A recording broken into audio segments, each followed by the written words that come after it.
저는 실크로드고요.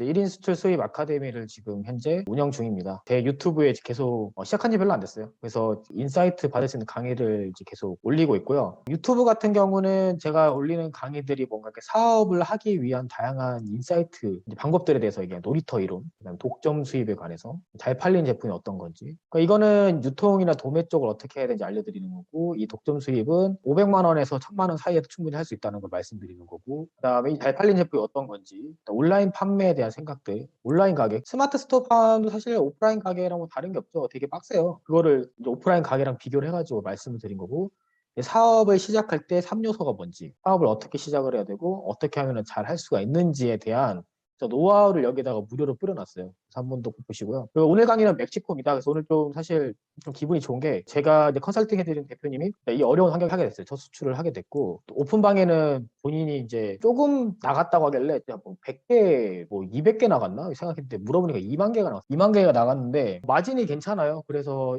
대충 번 게 약 1000만 원 정도 버신 것 같아요. 1천만 원을 수익으로 보셨어요, 수출로. 그래서 이 대표님 같은 경우에도 수출을 원래 하시던 분이 아니라 건설 쪽 시공 관련된 걸 하시는 대표님이신데, 영어는 사실 되셨어요. 영어는 되셨는데 전혀 무역 프로세스나 이런 걸 모르고, 저랑 한 실제로 본 거는 3번, 그리고 전화 통화 뭐 두세 번 해가지고 한 5번 정도 해서 수출을 하셨어요. 그래서 한 1000만 원 정도, 약 1000만 원 정도 벌었고, 그 다음에 2만 개가 나갔어요. 놀랬어요. 이게 건설 쪽으로 일하셔서 2만 장이 적다고 생각하시나 봐요.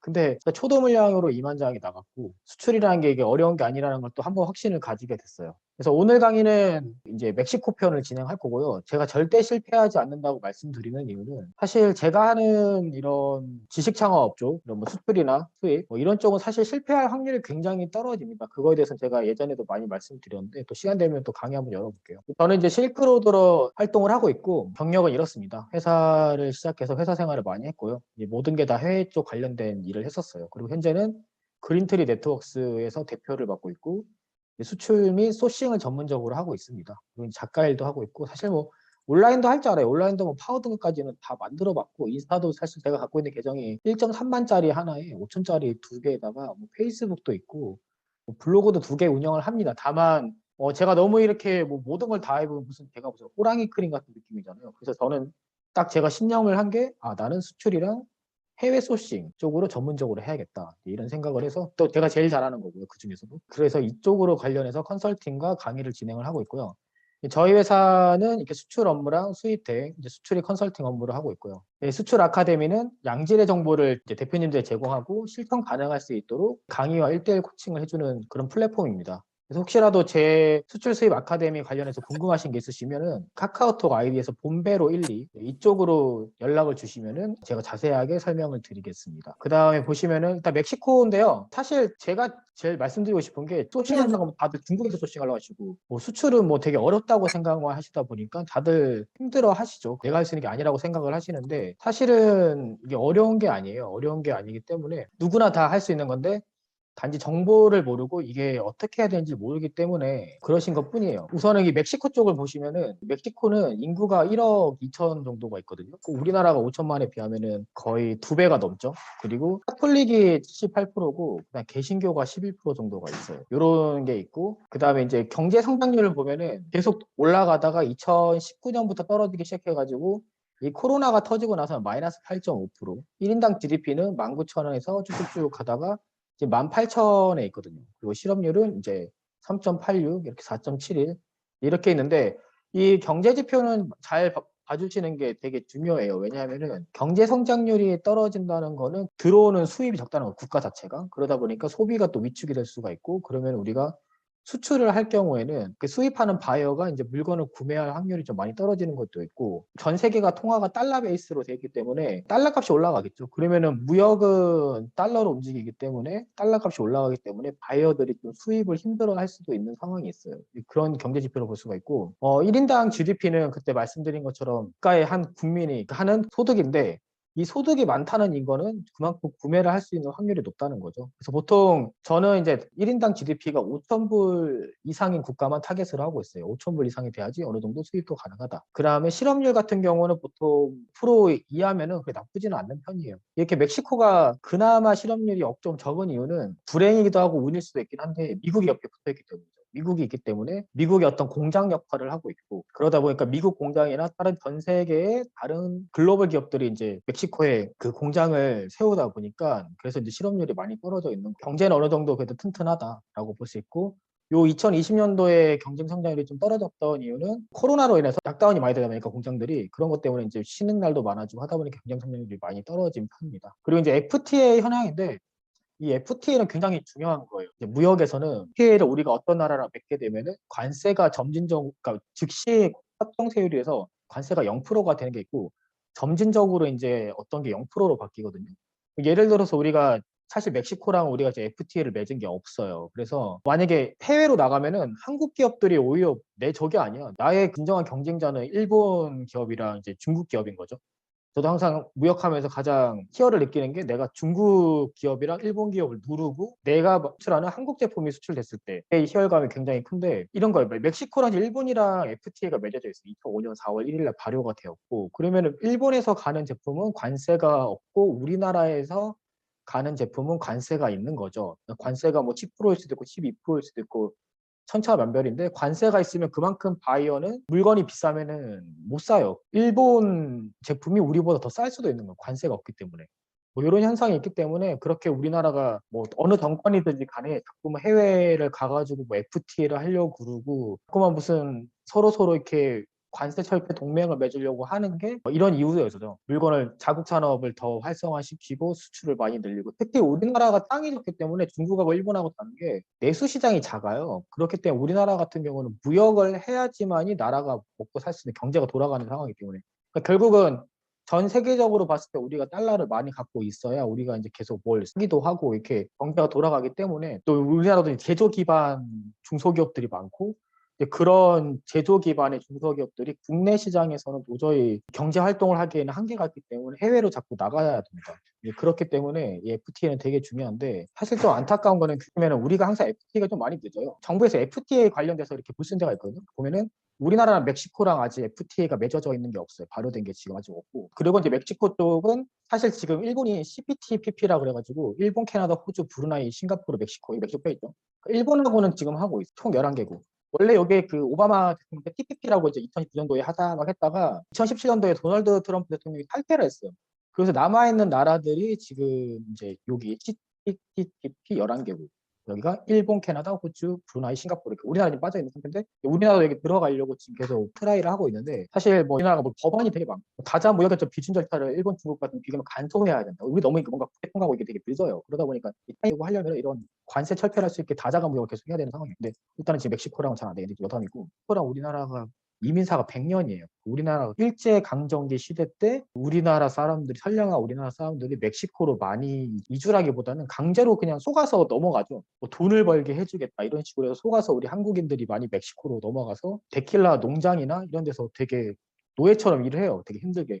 근데 그 와중에서도 임천택 독립운동가, 일제시대 통했던 임천택이라는 분이 그 멕시코에 계셨는데, 이 돈을 모아서 독립운동 자금으로 보냅니다. 그 정도 저 우리나라 사람 대단한 것 같아요. 멕시코에서도 우리나라의 독립을 위해서 되게 노력을 했고, 그의 아들이 이제 이문조 씨라는 분인데, 페너에머 헤로미모라는 분이, 이분이 이제 재밌는 게 쿠바 혁명의 주역 체게바라, 멕시코에서 체게베라랑 같이 이렇게 쿠바로 넘어가요. 한국 분인데 넘어와서 쿠바 혁명을 도와줘요. 그리고 나서 이분이 뭐가 되냐면은 쿠바 정부의 산업부 차관이 돼요. 그리고 이제 쿠바에 굉장히 많은, 그 당시에 이제 피델 카스트로랑 체게바라랑 이제 쿠바 혁명의 1등 공신이죠. 그리고 거기에 또 한국인이 가서 쿠바 혁명을 했다는 게 신기한 것 같아요. 그만큼 공로가 있으니까 피델 카스트로가 이제 이분한테 어떻게 너한테 뭘 해줄까 그러니까, 이분이 그냥 한국어 학당을 만들어주고 한국이 자리 잡을 수 있게 해달라 그래서, 지금도 가면은 한국 어학당이나 이런 게 굉장히 잘 잡혀 있고 되게 영화로 돼 있는, 한번 보시고, 여담이 워낙 멕시코를 좋아해가지고. 근데 멕시코 경제 동향을 보면은 일단 페소가 얘네들 자국 통화인데 굉장히 지금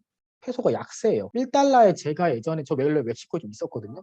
제가 있을 때 1달러에 12페소였는데 지금은 이제 막 19페소인 거예요. 거의 뭐 엄청나게 뛴 거죠. 그러니까 수입을 하기가 조금 버겁다는 이런 느낌이 들기도 하고, 바이어 입장에서는. 그렇지만은 뭐 살 건 또 사요. 수입하긴 해요. 쪽쪽쪽 올라가긴 하는데, 결국은 멕시코가 안 망하는 이유는 미국이 바로 위에 있기 때문에, 미국, 캐나다가. 미국이랑 캐나다랑 같이 또 USMCA라는 발효, 2027년에 캐나다 협정을 해서 투자 기대. 그러니까 결국 미국, 캐나다에서는 자본금을 대고 그 멕시코 사람들이 인적 자원인 거예요. 그래서 미국이랑 캐나다를 위해서 인적 자원을 이렇게 푸는 거죠. 이런 쪽으로 진행을 하고 있고요. 그 다음에 보시면은 뭐 수출 쪽을 볼게요. 우리나라가 일단은 수출 상위, 멕시코가 수입하는 나라.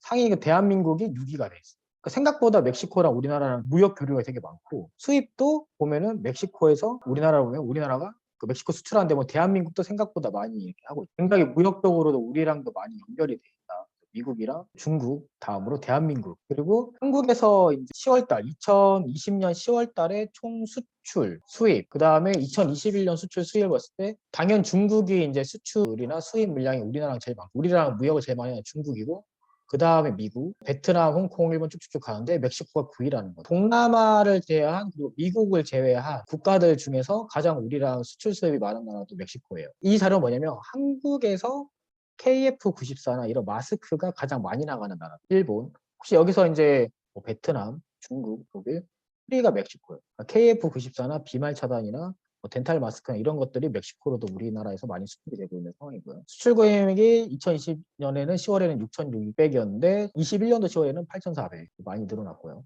자 이제 홍삼이나 인삼 같은 걸 보면은 42. 이 홍삼, 인삼 이런 건조삼 쪽으로는 지금 시장이 없고 보시면은 이 홍삼, 인삼 베이스로 한 건강 보조식품은 25위에 있어요. 수출 금액이 지금 이 정도가 돼요. 건강기능식품 하시는 대표님들 계시면 한번 수출을 노려볼 필요가 있어요. 그리고 주방용품 경우는 12위.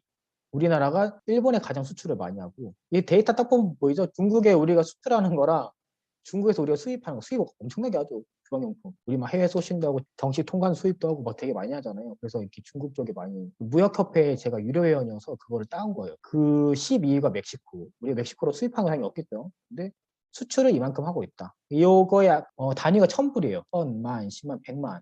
70억. 10월 달에 70억 원 정도 수출을 했어요.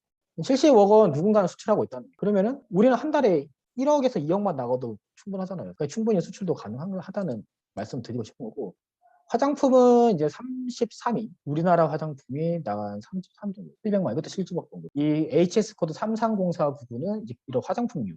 통계적인 거예요. 이런 거를 나중에 뭐 수출 강의 또 한 번 하겠지만 대표님들이 지금 이제 뭔가 제품을 갖고 있다 내가. 팔 물건이 있다. 아니면 이제 수출이라는 건 사실 물건이 없어도 팔 수 있거든요.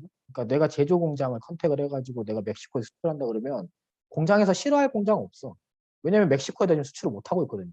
대부분의 한국 공장들은 멕시코에다 수출을 못 하고 있어요. 근데 만약에 수출을 해준다 그러면은 밑자야 본전이니까 한번 해봐라고 얘기해줘요. 하지 말라고 하지 않아. 정말 수출은 어떻게 보면 제품도 찾기가 쉽고 또 제조를 직접 하시는 대표님도 계실 거예요. 그 대표님 같은 경우에도 멕시코 같은 경우 화장품을 만약에 하고 계시면 한번 트라이를 해볼 만한데죠 여기도. 그리고 이제 그 멕시코 내수 시장을 보면은 보통 이런 서양 쪽은 쇼핑몰이 잘 돼 있어요. 우리나라는 백화점이 덩그러니 딱 하나 있는 경우가 많은데 이런 데는 이제 쇼핑몰들 우리나라로 따지면 스타필드 같은 그런 쇼핑몰들이 땅이 넓으니까 우리나라는 땅이 좁다 보니까 뭐 쇼핑몰 많이 짓기 쉽지 않죠. 뭐 아울렛이나. 근데 땅 큰 나라들 뭐 미국이나 캐나다나 뭐 러시아나 중국이나 뭐 이런 나라들 그 멕시코도 땅이 굉장히 커요. 이런 나라들은 충분히 백화점을 많이 들어갈 수가 있는 거죠.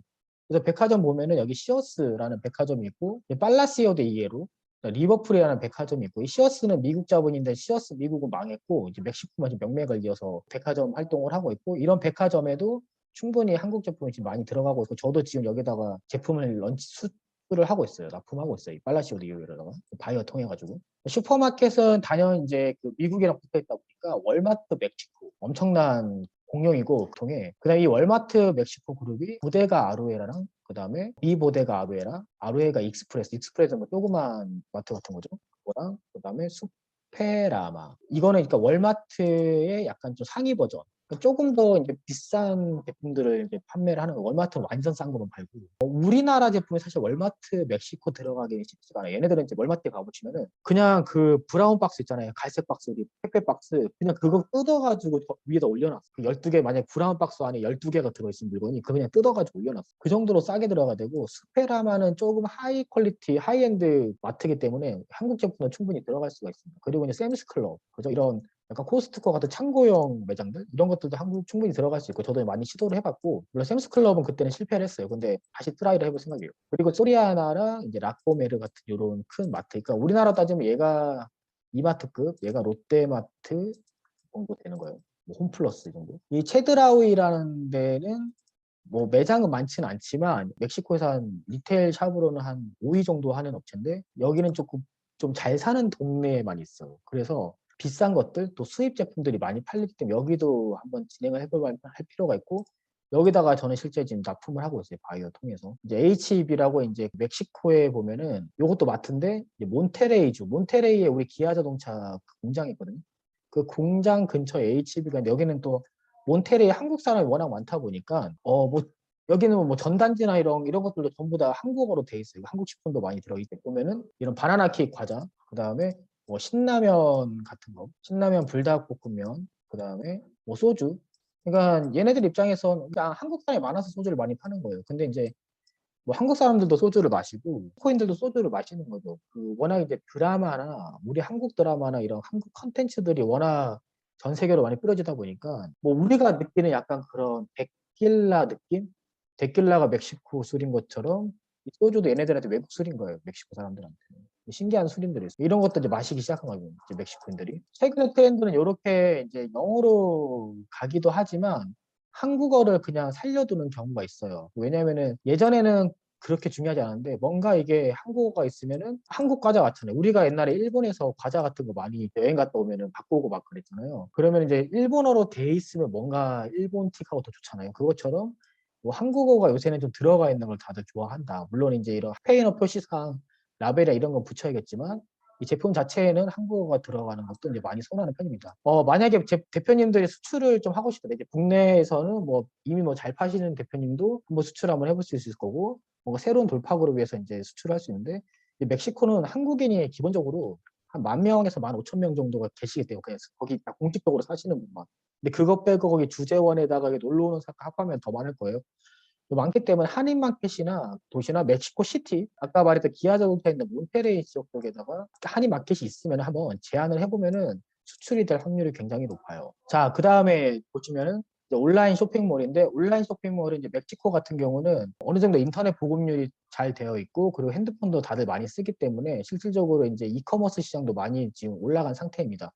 아마 이커머스 시장에서 되게 이런 남미권이나 치안이 안 좋은 국가들이 가장 문제가 뭐냐면은 배송 문제예요, 배송 문제. 그러니까 브라질에 어디 약간 좀 빈민촌에 뭔가 배송을 해야 돼. 근데 그 빈민촌에 가는 배송 트럭이 털려. 그러니까 한번 들어가기가 되게 쉽지 않은 거. 이런 경우. 치안이 안 좋으면은 배송 트럭이 털려가지고 사실 배송이 쉽지가 않아요. 그 되게 재밌는 상황. 치안이 안 좋으면은 그때 택배를 날아야 되는데 자꾸 훔쳐가. 택배를. 그러면은 안 되잖아요. 그러다 보니까 이게 이커머스 시장이 잘 안 뜨는 경우가 있는데, 멕시코는 그나마 치안이, 물론 뭐 마약도 있고 막 카르텔도 있지만은, 그거 외에는 그렇게 뭐 흉터는 아니어서 어느 정도 잘 활성화가 돼 있고, 멕시코의 그 온라인 이커머스의 탑은 역시 이 아마존 MX, 아마존닷컴이 아니라 멕시코 아마존, 그다음에 메르카도 리브레라고 해서 이게 더 많죠. 이게 뭐냐면은 중남미의 쿠팡 같은 거예요. 처음 들어보시죠? 메르카도 리브레. 이게 중남미마다 다 있어요. 보면은 여기 보시면 메르카도 리브레라고 치면 메르카도 리브레닷컴 아마존 하고 일단 쓰고 가입을 해보 이따가 보여드릴게요. 되는 거. 그래서 한국인은 어카운트를 만들 수가 없기 때문에 못 들어가는 거예요. 저희가 멕시코인을 그럼 어떻게 여기 들어가려면 어떻게 아마존은 한국인 들어갈 수 있잖아요. 여기 못 들어가는 거예요. 그럼 어떻게 해야 돼? 멕시코 회사 통해서 들어가면 돼요. 그러니까 제가 맨날 항상 말씀드린 게 왜 자꾸 해외 역직구 하는 것도 좋은데 그런 거 말고 수출해라고 자꾸 저는 얘기를 하게 되냐면 해외 역직구를 대표님 얘기 아마존도 하고 메르카도 리브레도 하고 쇼피도 하고 네이버 스마트 스토어팜도 다 하실 수 있을 것 같아요. 다 못해. 그리고 네이버 스마트 스토어팜 잘하는 사람이 아마존까지 막 하면서 유튜브에서 강의한 사람 없어. 왜? 스마트 스토어팜이랑 쿠팡 하기에도 여력이 부족한 거예요. 아마존도 마찬가지. 아마존만 하기에도 여력이 부족해. 근데 이걸 다 해. 그러니까 저는 어떻게 하냐면은 만약에 멕시코잖아요. 그럼 멕시코에서 메르카도 리브레, 아마존, 이런 월마트 온라인 샵, 뭐 시네폴리스 온라인 샵 이거를 하는 바이어가 있어요. 수입사가. 얘네들은 어카운트를 다 갖고 있게 지들이 다 갖고 있을 거예요. 나는 그냥 물건만 주면은 얘네들이 알아서 하는 거죠. 이런 시스템으로 가야지 돈을 안정적으로 벌 수가 있어. 이게 그냥 내가 B2C라면 쉽지가 않아. 그리고 이런 해외 역직구에 대해서 나는 조금 부정적으로 생각하는 게 해외 역직구 하면 아마존 같은 데는 대표님들이 물건을 올려놓으면 구매를 할 그런 예상 구매자들이 사는 거잖아요. 그러니까 물건을 먼저 전시를 해놓고 예상 구매자들이 사는 거예요. 근데 수출은 이미 내 물건을 살 사람이 정해진 상태에서 그 물건을 돈을 받고 파는 거예요. 그러니까 바이어가 오더가 들어오면 이미 물건을 살 사람이 정해졌잖아요. 바이어라는 사람이. 그러니까 나는 그냥 공장에다 물건을 발주해가지고 그러니까 바이어 돈을 받아서 그 돈으로 발주해가지고 물건을 바이어한테 주는 거예요. 내 마진 떼고. 나는 그렇게 생각해. 판매나 유통에서 물건을 팔 때 가장 정석은 살 사람이 있는 상태에서 물건을 갖고 오는 게 맞는 거예요. 그러니까 내가 뭔가 사입을 해도 살 사람이 있는 상태에서 사입을 하면 그게 다 나가겠죠. 근데 왜 우리가 재고가 남아요? 먼저 사고 나서 판매를 하려니까 재고가 남는 거예요. 나는 해외 역직구를 보면은 그런 거랑 비슷한 거예요. 해외 역직구. 가 다르게 물건을 내가 일단은 사입을 해가지고 올려놔야지 팔릴 거 아니야. 아니면 뭐 주문이 들어와서 하나하나 할 수도 있지만은 결국은 뭔가 예상 바이어가 구매자가 있는 상태에서 물건을 올리는 게 아니라 물건을 일단 아마존에 올려놓으면은 구매자 예상 구매자들이 내 물건을 사게 만들어서 하는 거죠. 그 물건을 올려놓고 파는 거랑 이미 팔 사람 있는 상태에서 물건을 주는 거랑은 다른 거예요. 그래서 저는 약간 좀 부정적이에요. 한 달에 뭐 2, 300 마진 벌 거면 상관없어. 근데 그게 아니면 저는 자, 그다음에 이제 멕시코에도 보니까 이런 한국 제품들이 많이 화장품, 소주, 이 토니모리 무슨 사과 무슨 뭔지 모르겠는데 이런 화장품, 김, 파우더, 공산품 이런 것들이 많이 판매가 되고 있는 것만 좀 보여줍니다. 멕시코 아마존에서 끌고 왔는데 먹을 수 있는 이런 것들, 철판 신기하잖아요. 이런 거 좀 비싸게 팔 수 있는 거고 KF94도 많이 팔렸고 수장, 불닭볶음면 그다음에 이 업체가 굉장히 잘 팔고 있는데 마스크팩 이게 뭐 완전한 브랜드 제품은 우리나라 무슨 뭐 굴지의 대기업 게 아니에요. 그죠? 그래도 팔려. 이것도 굴지의 대기업 게 아니에요. 이게 피부 미용 기계예요. 소형 가전 2,300. 뭐 이런 식으로 이런 것도 판매를 할 수가 있어요. 한번 트라이를 해볼 수 있는 거예요. 해외에서는 이게 수출이라는 게 브랜드빨이 우리나라만큼 그렇게 효과가 있지 않아요. 우리나라에 뭐 예를 들어서 뭐 미샤나 아니면은 뭐 에뛰드 하우스, 뭐 더 페이스 샵 이런 게 해외 나가면 사실 외국인들은 잘 몰라요. 그게 뭐 우리나라 사람들 오기 때문에 뭐 브랜드가 이게 엄청난 건지 잘 몰라. 그러니까 내가 갖고 있는 브랜드를 차라리 뭐 멕시코 유튜버가 좀 홍보를 해가지고 판다면 더 잘 팔릴 수 있는 확률이 있는 거죠. 그러니까 해외로 뭔가를 판매를 하면은 그런 룰들이 많이 깨져요. 무조건 뭐 우리나라 유명한 브랜드가 더 많이 팔리고 그렇지는 않아요. 보고요. 그 다음에 이제 뭐 이런 소비재가 있고 산업재들은 이런 것도 있어요. 산업재 같은 경우는 뭐 알루미늄 롤, 뭐 브라켓, 뭐 이다라이 해머 이런 것도 있고 뭐 메디컬 디바이스, 의료기기, 장난감, 애들 장난감, 뭐 코스메틱 이런 거를 봐야 샀더라고요. 말이죠. 메디컬, 의료 제품들, 노인들 위한 에너지 체인, 정확히 뭔지 모르겠어요. 워터 프레저 테스터, 무슨 물 수압 테스터기, 숙제들도 많이 있으니까 혹시라도 이제 산업재를 지금 다루시는 대표님이 계시면은 멕시코 쪽도 한번 트라이를 해볼 필요가 있어요. 그다음 멕시코는 연령층이 29세 평균이 젊은 사람이 많을수록 이제 경제가 성장할 확률이 되게 높죠. 그러니까 노동 인구가 많아요. 그래서 노동 인구가 많고 다만 이제 중하위층이 50% 거의 인구의 1억 2천에 6천만 명이 잘 못 사는 사람들. 그 다음에 완전 하위층이 20%, 중상위가 20%, 부유층이 9.28.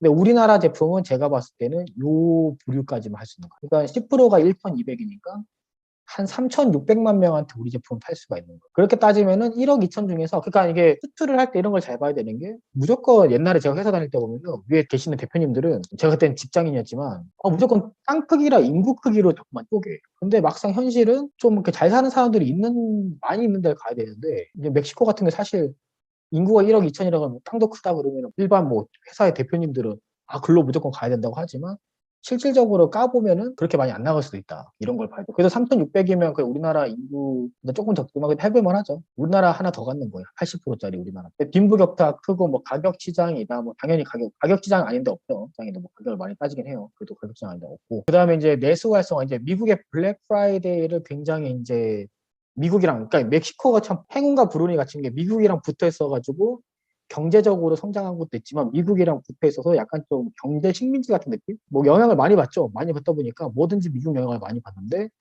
이 블랙 프라이데이나 이런 것들을 많이 할로윈 데이나 이런 거 하고 있어요. 자체적으로. 그러다 보니까 그럴 때 소비자들이 많이 나간다는 거. 한국 상품이 많이 나가는데 한류 붐이에요. 중남미 BTS, 블랙핑크, 뭐 이번에 오징어 게임부터 시작해가지고 한국 상품 이미지가 굉장히 좋은데 구매력이 약간 그 예전에 10년 전에 막 강남스타일 바잉 파워가 없는 정부에서는 막 K-팝 막 이런 얘기할 때 난 되게 속으로 막 콧방귀를 끼고 있었던 게 아니 그 케이팝 좋아하는 애들이 전부 다 10대 애들이 10대 애들 돈이 어딨어. 와 케이팝이 전 세계로 뜬다고 하는데 막상 이제 기업들이 물건을 케이팝 가지고 수출을 하려고 해도 아니 좋아하는 애들이 다 청소년들이니까 잘 안 나가는 거예요. 근데 지금은 조금 바뀌었어요. 멕시코는 아직 잘 모르겠지만 지금은 약간 이런 BTS, 블랙, 한류가 옛날에는 그냥 그 10대들의 어떤 막 헐리우드 짝퉁이라는 얘기도 막 들어봤어 나. 근데 그게 아니라 지금의 그 우리나라의 문화 콘텐츠의 위상이 굉장히 넓어졌고 위상이 높아졌기 때문에 한국 제품도 그 10대만이 아니라 20대, 30대, 40대, 50대 다른 나라 사람들도 충분히 즐길 수 있는 그런 콘텐츠가 됐고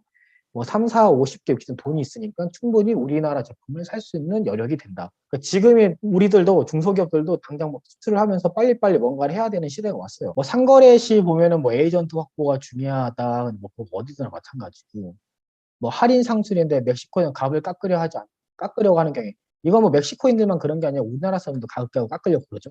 깎으려고 하는데 뭐 더 심하다는 얘기를 하려고 하는 것 같아요. 항상 뭐 비즈니스에서는 협상이 중요한 거고 당연히 협상에서는 처음에는 가격을 내가 10,000원에 팔고 싶으면 12,000원이라 부르고 나서 10,000원에 마지못해 깎아주는 뭐 그런 누구나 다 하고 있는 거죠. 뭐 상거래시 유의사항이라고 할 수는 없는 거고. 그리고 그 소싱 쪽을 보면은 소싱 쪽 관심 있는 대표님들 잘 보세요. 그러니까 수출은 꼭 한번 해보세요. 만약에 멕시코 수출 궁금하면 저한테 그 아까 전에 제 메일 주소나 아니면 카카오톡 아이디로 알려주시고요. 해외 직구 구매 대행한 데는 없어요. 멕시코에는. 왜냐하면은 멕시코는 근데 사실 직항은 있긴 하거든요. 대한항공이나 아에로 멕시코라고 멕시코 시티, 몬테레이, 한국으로 이렇게 바로 가는 게 직항이 있는데 사실 뭔가 여기서 갖고 올 게 많이 없는 것 같아요. 보통 미국이랑 우리나라 해외 직구가 잘 돼 있죠. 그리고 뭔가 수입을 할 때도 직항으로도 많이 오긴 하는데 남미 국가 같은 경우는 보통 뭐 콜롬비아에서 미국이나 캐나다 거쳐서 가기 때문에 한국으로 좀 운송 요금도 되게 비싸요. 그래서 해외 직구 자체는 진짜 없고요.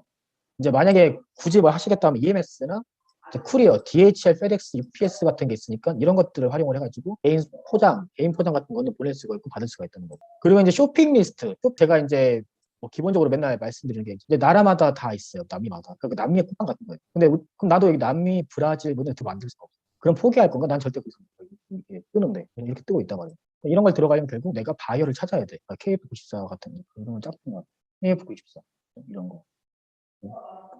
이런 데 못 들어가니까 결국 이 수입을 할 수 있는 바이어가 필요하다는 거예요. 그럼 여기도 들어갈 수 있다는 거예요. 꼭 아마존만 안 해도 할 수가 있다는 거죠. 그 말을 말씀드리고 싶은 거고. 이제 항상 뭔가 소싱을 할 때 가장 팁으로 드리는 그 국가 쇼핑 리스트. 멕시코 쇼핑 리스트를 보면은 이제 그러니까 블로거들이 많이 이제 쇼핑을 하고 나서 이렇게 많이 적어놓은 걸 클릭해서 보시는 것도 있고, 이렇게 이미지를 보셔가지고, 이미지에서 이렇게 보시면은 잘 보이는 제품이 있죠. 딱 눈으로 봐도 뭔가 갈색의 이런 것들이 지금 잘 보이잖아요. 이런 거. 그래서 이런 거를 좀 뒤져보니까 시간 아끼려 해놨는데 빨루아, 그래서 커피술, 요게 이제 멕시코 산들이 있고 이런 것들을 쇼핑해서 리스트를 많이 하고 사실 이 쇼핑 리스트 찾았을 때는 별로 그렇게 좋은 게 없었어요. 그래서 두 번째로 하는 게 이제 국가산, 그죠? 뭐 멕시코산 이렇게 치면은 아보가도 오일이 있어, 아보가도. 요거는 괜찮아요. 왜냐면은 아보가도 자체가 멕시코가 원산지이기 때문에 이걸로 만든 오일이에요. 보통 아보가도 자체를 수입을 해오거나 아니 아보가도 오일 같은 거 한번 수입해보면 나쁘지 않다. 오일도 종류가 많죠. 그러니까 스페인에 올리브유가 있는 것처럼 이 아보가토 오일도 솔직히 좀 잘 갖고 오면은 괜찮은 제품 갖고 오면은 잘 팔 수 있어요. 그걸 어디서 벤치마킹 하면은 스페인에서 오일 갖고 오는 업체 거를 좀 벤치마킹을 해가지고 아보가도 오일도 그런 식으로 해서 가지고 오면은 요거는 좀 괜찮다고 생각을 하고요. 독점하는데 돈 많이 안 들어요. 한번 해보세요. 자, 그 다음에 멕시코가 또 생각보다 패션이 많이 좀 발달돼 있는데 에스파듀류. 난 그냥 다 오픈했어요. 지금 대표님들한테. 정말 용감하신 분들 여기다 전화해가지고 메일 보내가지고 그냥 갖고 오면 돼. 지금 한국에 없는 거예요. 여름에 여성 우리들 예쁘잖아요. 이게 지금 달러가 아니라 그거예요. 페소, 유로 이런 거예요. 그래서 보면 이런 것들도 한번 갖고 와볼 수가 있다. 그 다음에 가죽도 멕시코도 소가 되게 많아요. 그래서 가죽이나 이런 것도 가죽 시장이 발달됐기 때문에 제가 옛날에 멕시코에서 가죽을 사봤는데 사람들이 내 가죽 가방을 보고 되게 거의 한국에서는 거의 한 20만 원 정도에 파는 가죽이랑 브랜드가 없다는 거 빼고 잘 만들어요. 멕시코에서요. 뭐 이런 가죽 시장이 잘 되기 때문에 가죽도 잘 만들어요. 잘만 갖고 오면은 잘 팔 수 있을 것 같은 느낌은. 그 다음에 요거 되게 신박한 건데 이거 재활용 플라스틱으로 만든 가방이에요. 국가 백이라고 재활용 리사이클드 플라스틱 부트 한번 요거는 수입해서 팔아볼 필요가 있을 것 같아요. 생각보다 잘 팔리고 여름에 시원해요. 여름에 그리고 재활용이에요. 컨텐츠 나쁘지 않는 것 같아요. 뭔가 이렇게 우리 환경을 요새 좀 생각하는 그런 컨텐츠에다가 디자인 이 오하카 백이라는 뭔가 그 느낌 이 제품 딱 와디즈에다가 딱 올려서 해보면은 나쁘지 않는 것 같아요. 요거 한번 해보시는 것도 추천을 드려요. 자, 그다음 기타 등등은 이제 뻔한 건데 쌀사, 타코 같은 거 우리 먹으면은 타바스코, 쌀사류 이건 잘 안 될 것 같아요. 이건 솔직히 너무 이제 그리고 이거 아까 말했던 그 데킬라 초콜릿 이것도 너무 흔해. 근데 이거는 바꿔도 많이 안 팔릴 것 같아. 데킬라 이건 주류니까 좀 팔기가 쉽지가 않아. 그리고 오아카 또 멕시코도 커피도 유명하거든요. 뭐 커피 관심 있는 분들은 보통 베라크루스나 이런 멕시코 베라크루스에서 커피도 많이 갖고 오시고 하시는 것 같아요. 그리고 예전에 제가 멕시코에 은 광산이 많아서 멕시코 은이 옛날에 많이 유명했었다고 하더라고요. 은 주화가. 그래서 이런 걸 좀 제가 갖고 와서 팔아보려고 했는데 좀 사실 여긴 또 이게 짝꿍이 있을 수도 있기 때문에 제가 은을 구별을 못해요. 그냥 못하긴 했지만 은도 있다는 거. 은 액세서리 그러면 될 것 같고 이게 좀 대표님 새롭게 신박템이라고 보면 되는데 이게 뭐냐면은 이 또르띠아 있죠. 그 우리 뭐 멕시코 음식 같은 거. 요거를 여기다가 딱 넣고 데우는 용도로 쓰는 거. 프라이팬 같은 건데 요런 것도 한번 대박템은 아니고 한 중박템이 되지 않을까. 요런 거 잘만 선정을 하면은 얹어가지고 뭐 캠핑 갔을 때 사용할 수도 집에서도 요새 집에서 많이 해 먹잖아요. 그럴 때 좀 이렇게 던을 붙일 때도 써먹을 수 있지 않을까. 요거 한번 잘 생각해 보세요. 항상 어떤 제품을 저는 팔 때 생각을 해요. 이게 너무 키워드 분석으로만 가면은 쉽지가 않아. 경쟁 게임하듯이 무슨 키워드 분석, 뭐 트래픽, 상품 수 이걸로 보는 시대는 갔고 이제 아이디어로 승부를 해야 되는 시대가 온 거라고 생각합니다. 아이디어랑 국가 프리미엄, 이게 유럽산, 뭐 독일산이다, 미국산이다, 뭐 선진국에서 갖고 오거나 아니면은 뭔가 아이디어 상품. 토르티아 같은 경우도 이런 밀가루로 돼 있는 거 맛이 없고 옥수수로 돼 있는 토르티아 이거 갖고 와서 지금 사업을 해보고 싶었어요. 옛날에 해보고 싶었어요. 이거 그냥 기계를 갖고 와서 그 멕시코 같은 데 가면 이거를 줘요. 그 뻥튀기처럼 빵빵빵 하면서 출근길에 만들고 있어요. 그러면 이거 얼마였더라 그때? 300원에 10장인가 이거? 멕시코에서는? 저 그거 맨날 아침에 간식용으로 먹고 막 다녔었는데 진짜 맛있어. 이거랑은 비교가 안 돼. 진짜 맛있어 이거. 내가 만약에 타코나 멕시코 음식 창업을 한다면은 난 이거 안 쓰고 이거 써가지고 막 뭐 이런 아이템들이 있어요. 그리고 전시회가 이제 수공예 전시회가 있고 그 수공예 전시회를 보면은 제가 드리는 이 사이트는 이 뭐냐 업체들 이름이 다 있는 리스트예요. 여기를 다 인터넷으로 뒤져가지고 가면은 컨택이 가능해요. 수공예가 있고 그리고 여기는 유통 전시회인데 여기 굉장히 커요. 이게 오늘 대표님들한테 드리는 내가 가장 큰 선물이라 생각. 자 어딜 가서도 구할 수 없는 리스트. 이게 어디 뭐 정부 지원으로 해서 뭐 수출 쪽 상담회를 가도 구할 수 없는 정말 최고의 리스트. 부스가 다 있고, 부스 회사명도 다 있어. 이게 다 지금 바이어가 될 수도 있고, 여러분들의 제품에. 유통 전시예요, 유통 전시. 메가쇼 같은 더 큰데, 완전 근데 메가쇼의 어떤 하이 퀄리티 전시회라고 그래요. 아니면은 여기 안에 제조사가 있어서 대표님이 수입을 할 수도 있고요, 독점으로. 이 리스트는 꼭 뒤져가지고, 이게 지금 들어가면 다 클릭도 가능해요. 클릭 가능해요. 그래서 여기는 꼭 한번 들어가 보셔가지고, 뒤지면은 분명히 효과가 있을 거예요. 저 여기서 바이어 찾아가지고 수출을 했어요. 이거 진짜 굉장한 정보를 제가 드린 거예요. 한번 여기 들어가셔가지고 그러면 인터넷에 쳐서 이렇게 들어가가지고 한번 보시는 거죠. 사실 그러니까 뭐 바이어 찾는 거나 해외 공연 찾는 게 인터넷으로 그냥 구글링 해가지고는 쉽지가 않아. 근데 전시회장 같은 데 가면 전시회도 돈을 벌어야 되는 영리가 업체로부터 부스 빌려주고 하려면은 그날 부스 참가한 업체들이 뭔가 바이어들이 많이 오고 자기 물건들을 많이 팔아야 이 전시회도 계속 다음에 또 할 거 아니에요. 부스 원리를 그대로 제가 역으로 좀 만든 보시면 한국어일 때 영어 있는데 이걸 영어로 바꾸면 스비스터 리스트 영어를 보면은 똑같이 있어요. 딴 데는 없는데 무슨 말이냐면은 전시회들도 이걸 다 오픈해 주는 거예요. 왜냐면은 내가 만약에 내가 미국 사람이고 한국에서 내 물건을 살 사람을 찾고 싶다. 아니면 내가 뭔가 한국에 있는 제조사를 만나고 싶다. 대표님들이 식품을 하고 있으면은 식품 관련된 부스에 참가를 했으니까 대표님 회사 이름이 여기에 들어가 있겠죠. 이쪽에 들어가 있으니까 내가 바이어니까 미국에서 대표님은 컨택을 하겠죠. 그래서 뭐가 잘 되면은 대표님들이 기분 좋아가지고 다음번에도 여기 참가하겠죠. 전시회 참가한 업체 리스트를 오픈을 해외도 마찬가지 해놨기 때문에 이걸 역으로 이용하는 거예요. 그러면 이게 식품 전시회니까 식품 관련된 사람들이 많이 오겠죠. 해외에 이게 식품 관련된 전시회가 있으면 내가 만약에 식품을 수입을 하고 싶다? 그러면은 멕시코에서 멕시코 식품 전시회를 가면은 그런 제조사들을 다 만날 수가 있고 그러니까 바이오 때문에 또 요거 수공예 쪽 전시회 이거는 유통 전시회 여기 웬만한 건 다 있어요 업체들 이거 꼭 한번 들어가 보세요. 네 오늘 시간이 여기까지 강의를 하고요.